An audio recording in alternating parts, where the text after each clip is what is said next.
Introduction. Hey, connect to world buddies. Today, let's embark on a journey through the term history. It's not just about the past. There's more to this word. Let's uncover the tapestry of human experiences and events. Meaning. So, history is the study and record of past events, particularly those involving human affairs. It's a narrative that helps us understand the evolution of societies, cultures, and civilizations over time. Usage. Imagine diving into the pages of history books to explore ancient civilizations or appreciating the impact of historical events on the present. Examples.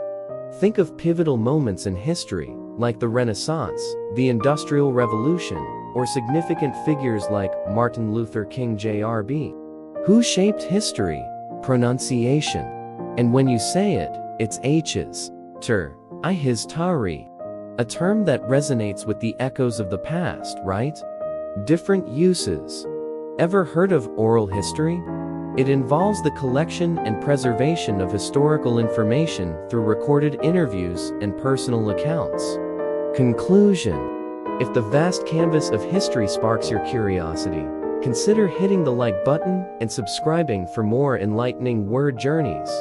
Stay connected, and until our next exploration, take care.